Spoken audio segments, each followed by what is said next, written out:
Ms. Susan Baustian is director of the franchise Once Upon a Child, located in Minneapolis, Minnesota.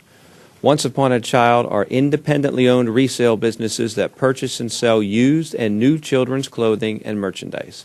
Franchised in 1993, these stores have become a rapidly growing component of the Winmark Corporation family of brands.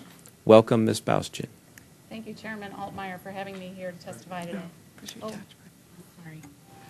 My name is Susan Baustian, and I am the director of Once Upon a Child stores for Winmark Corporation. Today I'm speaking on behalf of our hundreds of stores in what we call the industry of gently used products. Winmark Corporation owns two franchises that have been in business for over 20 years. Once Upon a Child, a store selling used children's goods, and Play It Again Sports. They buy and sell new and used sporting goods that have been significantly impacted by this bill. Although our company headquarters are based in Minnesota, we have over 520 franchises across the country.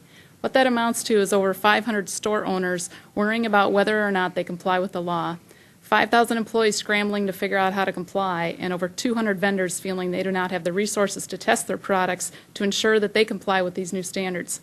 Last year alone, our two brands serviced over 7 million parents that are now confused as to what is safe or not for their children.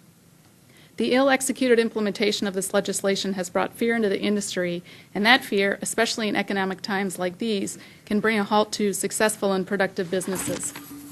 Our franchises have a lot on the line that is driving this fear. Most of them have business loans where their homes are on the line. They have a family in which their business provides for, and they have a strong sense of giving back to the community in that they are being at the forefront of recycling. They buy and sell product that children no longer use or have outgrown. They are fearful that the CPSIA will force them to give up their American dream, which is owning their own business.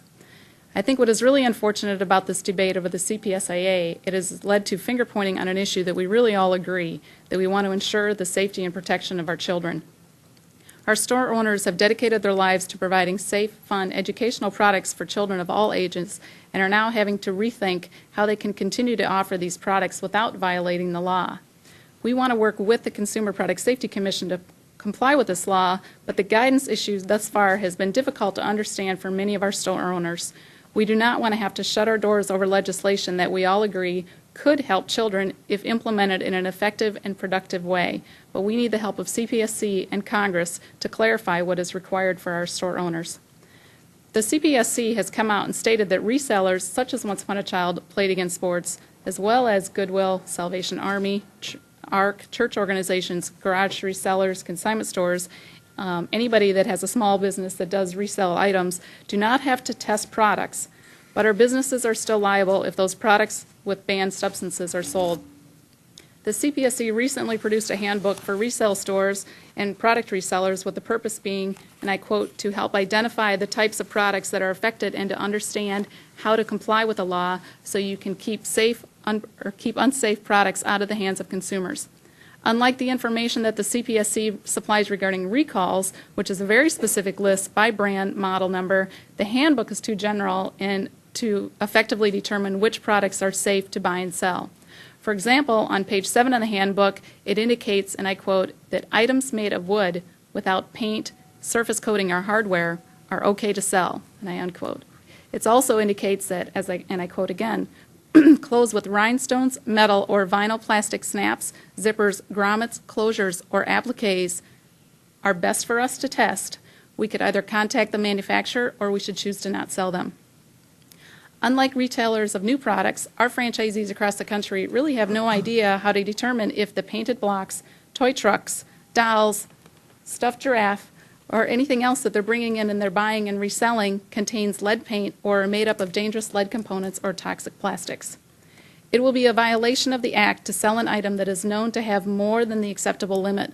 This violation can be a fine of $5,000 for each violation, and that fine increases to $100,000 on August 14th. Being the handbook gives us only guidance on determining what items are safe, the only way to be certain would be to test the product. However, being each piece that is bought and sold is unique, it would be very costly to do that.